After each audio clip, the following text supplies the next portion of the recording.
Selamat datang di channel Anjar Safitri. Jangan lupa komen, like, dan subscribe.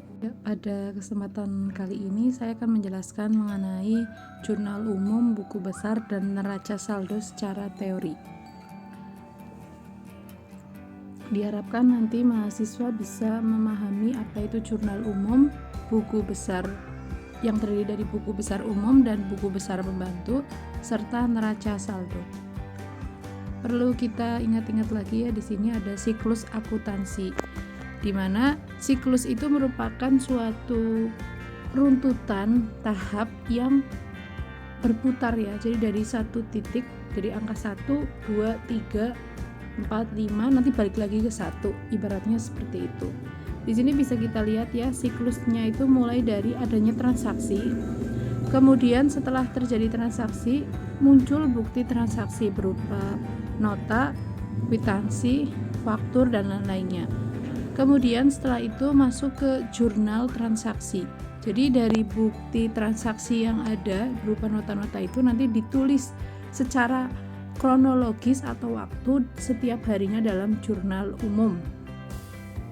Setelah itu adanya jurnal umum kemudian dipindah ke buku besar. Buku besar ini untuk meringkas akun-akun yang ada di jurnal umum tadi.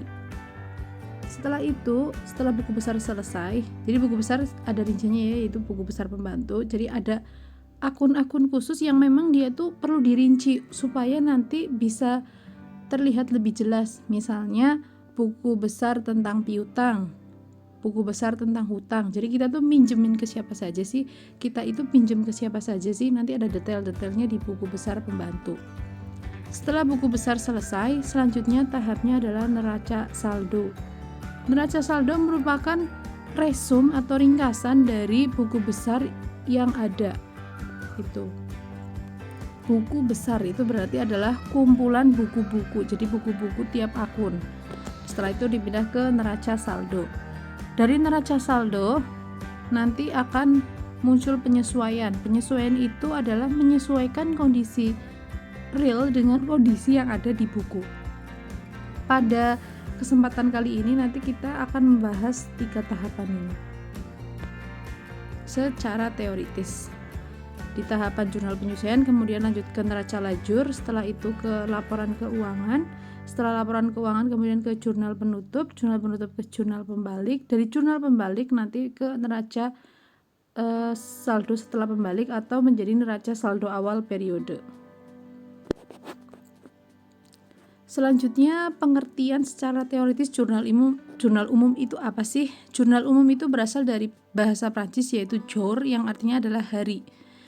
Maka jurnal umum sering disebut juga sebagai catatan harian. Jurnal umum adalah formulir tempat mencatat seluruh transaksi perusahaan yang dilakukan secara kronologis berdasarkan urutan waktu dan menunjukkan rekening yang ada di debit dan rekening yang ada di kredit serta jumlahnya. Jadi jurnal umum itu untuk mencatat transaksi harian sesuai urutan waktu dengan mencatat ganda ya, debit sama kredit itu harus seimbang. Bentuknya bisa dilihat di sini ya. Ini bentuk standarnya. Yang perlu dilihat adalah bahwa perlu ada identitas laporan keuangan. Di mana identitas laporan keuangan itu yang ini ya. Identitas laporan keuangan itu yang ini, nama perusahaan, kemudian jenis laporan serta periode atau waktunya. Nanti di sini bentuk jurnalnya standarnya itu yang ini.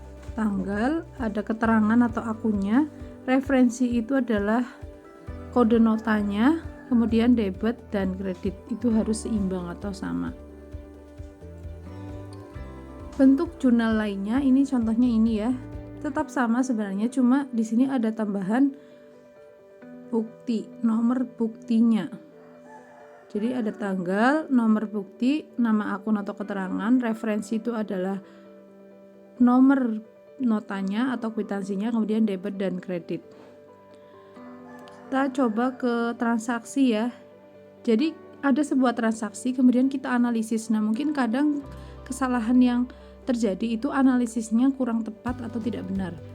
Kita akan masuk ke analisis transaksi, di mana kita menganalisis itu dengan berpatokkan pada saldo akun normal. Yang kemarin saya sudah menjelaskan dengan saldo 5 jari ya. 5 jari di sini ada harta, kemudian ada beban, kemudian ada utang, modal, dan pendapatan. Ini saldo normalnya di kredit, ini saldonya di debit, ini di debit. Ini debit ya. Nah, transaksinya ya kita bisa lihat di sini. Anissa pada tanggal berapa ini ketutupan ya, mendirikan salon cantik dengan modal awal itu adalah 3.500. Ini maksudnya mungkin 3,5 juta ya. Bagaimana cara menjurnalnya? Kita analisis, ada setoran modal sebesar 3.500. Berarti yang bertambah apa? Berarti kan modalnya bertambah. Bentuknya apa sih modalnya? Karena kan yang namanya jurnal harus pencatatan berganda. Oh, bentuknya ternyata tidak ada keterangannya, hanya tulisannya ada setoran modal. Berarti itu pasti kas. Berarti kas bertambah, modal juga bertambah. Kas bertambah di mana? Kas kan termasuk dalam akun harta ya. Berarti di sini bertambahnya di debit, kas di debit, betul. Kemudian ada akun yang bertambah, sisi kreditnya apa? Berarti dia modal. Karena kan tadi setoran modal dalam bentuk kas. Tuh, kemudian transaksi yang kedua, Anissa pada tanggal 3 bulan 1 2009 itu membayar sewa ruangan sebesar 100 dengan bukti jurnal nomor 002. Di sini kita posting ya. Karena ini membayar sewa, dianggapnya sebagai beban sewa. Beban itu saldo normalnya di mana? Di debit ya. Ingat-ingat lagi 5 jarinya. Beban saldo normalnya di debit. Kita bayar beban di debit. Kreditnya apa sih yang berkurang ataupun yang intinya di kredit itu diisi apa sih? Kita bayar beban pakai apa? Pakai uang. Uang berkurang karena uang adalah harta, maka harta kan saldo normalnya debit. Kalau dia berkurang berarti di sisi kredit. Berarti postingannya beban sewa debit, kreditnya kas. Selanjutnya transaksi nomor 3, tanggal 4 bulan 1 2009 itu Anissa membeli peralatan salon secara tunai. Membeli peralatan salon berarti peralatannya bertambah di debit, tunai berarti kasnya itu keluar, membayar. Dimana kas berkurang itu di kredit. Berarti postingannya benar ya, peralatan salon itu debit 700, kasnya kredit 700. Ini postingan jurnal umumnya. Kalau ditulis secara lengkap bisa dilihat di sini ya. Tadi kan sepotong-sepotong. Itu tidak seperti itu nanti. Bentuknya itu nanti memanjang dari atas ke bawah sesuai urutan waktunya. Di sini bisa dilihat ya. Selanjutnya kita masuk ke buku besar. Setelah jurnal umum itu sudah diselesaikan dalam waktu 1 bulan misal ya. Kemudian dari jurnal umum yang ada itu diringkas ke dalam buku besar atau disebut juga dengan diposting, dipindahkan sesuai akun-akunnya. Ibaratnya ada sekumpulan orang gitu ya, orangnya banyak, dikumpulkan mana yang anak-anak, mana yang orang remaja, mana yang orang dewasa, mana yang orang tua, itu dikumpul-kumpulkan. Itu namanya pemostingan, mengelompokkan atau memindahkan sesuai akun-akunnya. Buku besar di sini secara teoritis adalah kumpulan rekening-rekening yang digunakan untuk menyortasi dan meringkas informasi-informasi yang telah dicatat dalam jurnal. Ini menurut Mulyadi. Di mana proses untuk memindahkan jurnal umum ke buku besar disebut adalah memposting atau mengkelompokkan. Di sini memposting di sini merupakan aktivitas untuk mengelompokkan nilai transaksi menjadi masing-masing akun di buku besar, di mana dilakukan posting itu biasanya bisa akhir bulan juga bisa setiap hari. Di dalam akun buku besar nanti terlihat ada tanggal, ada nomor bukti, keterangan, referensi, debit kredit, serta saldo. Di mana buku besar yang terkenal paling sederhana disebut dengan buku besar akun T. Buku besar pun tadi sudah dijelaskan di awal itu ada 2, yaitu buku besar umum atau general ledgers itu berisi akun-akun utama yang biasanya itu tercantum di dalam laporan-laporan keuangan. Kemudian ada buku besar pembantu yang di sini merupakan uraian-uraian dari akun-akun utama yang tadi untuk membantu merinci supaya lebih jelas. Tadi kan misalnya utang ya, buku besar pembantu utang. Ada utang PTA, utang PTB, utang A, utang C, jadi lebih terlihat jelas. Nah, utang A, utang B itu termasuk buku besar pembantu. Sedangkan buku besar utang itu merupakan buku besar utama. Di sini buku besar pembantu tadi itu akun-akunnya disebut dengan akun kontrol. Jadi akun kontrol itu adalah akun-akun yang di bawahnya itu ada akun-akun rinciannya untuk mengontrol supaya lebih jelas.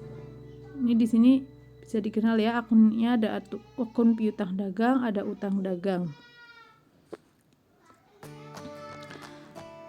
Selanjutnya kita akan membahas mengenai bentuk-bentuk dari buku besar. Di sini ada rekening debit lebar, rekening biasa, rekening berkolom saldo di tengah, rekening berkolom saldo, rekening ganda berkolom saldo, serta buku besar akun tes sederhana. Mana sih yang paling bagus? Mana sih yang bisa kita gunakan? Ini semua bebas ya, tergantung dari akuntannya mau memilih yang mana yang sesuai dengan kondisi perusahaan serta dirasa lebih mudah untuk dikerjakan serta mudah untuk dipahami oleh seluruh pihak. Yang pertama contohnya adalah rekening debit lebar. Ini maaf agak geser ya. Intinya rekening debit lebar ini di sini tinggal ditulis aja. Seperti jurnal umum tadi ada tanggal, keterangan, nomor bukti, nomor rekening, kemudian di sini debit kredit aja. Jadi nanti saldonya tidak ada, langsung terlihat di bawah paling akhir. Kemudian yang kedua yaitu rekening biasa.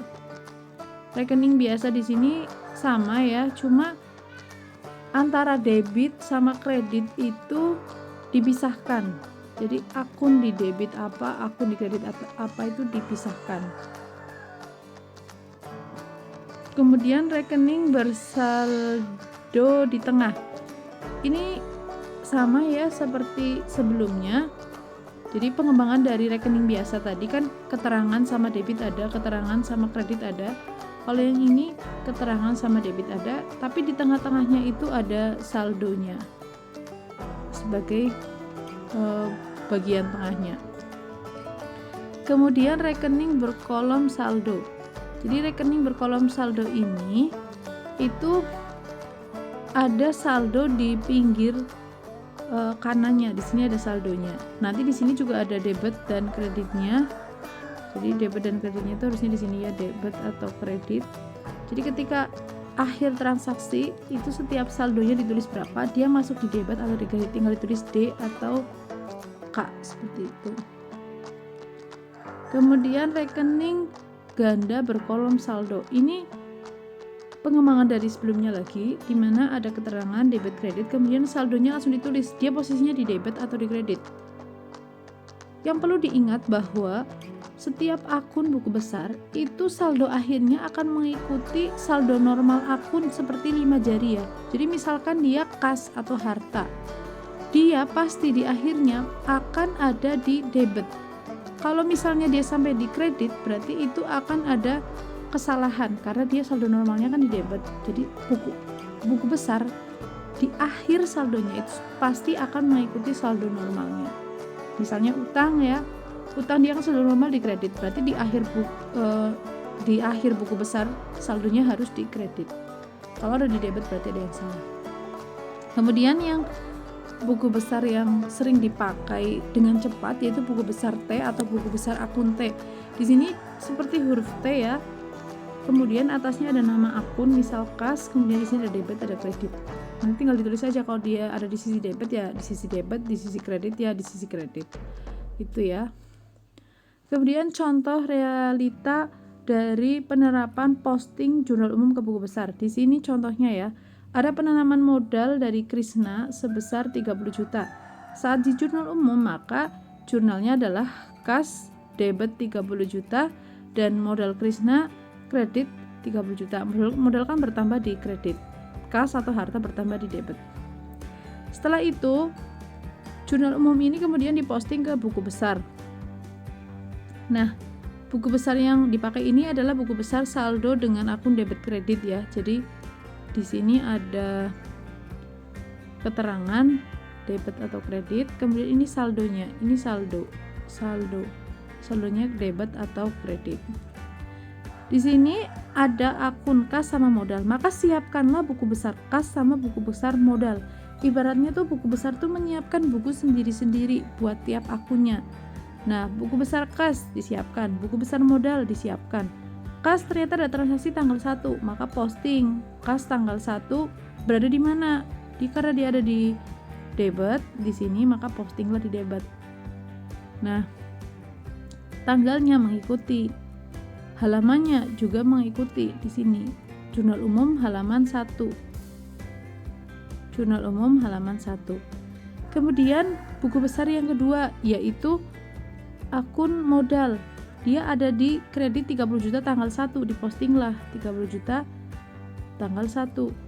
Kemudian untuk nomor di sini, untuk nomor pada akun buku besar itu untuk nomor akun ya, di sini bisa dilihat itu untuk nomor akun. Selanjutnya, setelah buku besar semua sudah diposting, kita nanti akan masuk ke neraca saldo. Neraca saldo merupakan ringkasan dari saldo akhir masing-masing akun, di mana neraca saldo ini dikenal juga dengan trial balance. Artinya antara sisi debit sama kredit itu harus seimbang. Balance itu kan seimbang ya. Nah, ketika neraca saldo ini dikerjakan, itu akan membantu akuntan untuk mengoreksi apakah antara debit sama kredit itu sudah seimbang. Kalau sudah seimbang berarti proses posting itu sudah betul. Buku besar saldo akhirnya sudah betul. Tetapi ketika di neraca saldo kok nggak seimbang antara debit sama kreditnya, berarti itu ada kesalahan. Jadi sebagai suatu alat untuk koreksi juga, untuk jangan melangkah dulu ke tahap selanjutnya kalau neraca saldonya belum benar. Nah, ini contoh dari postingan buku besar ke neraca saldo.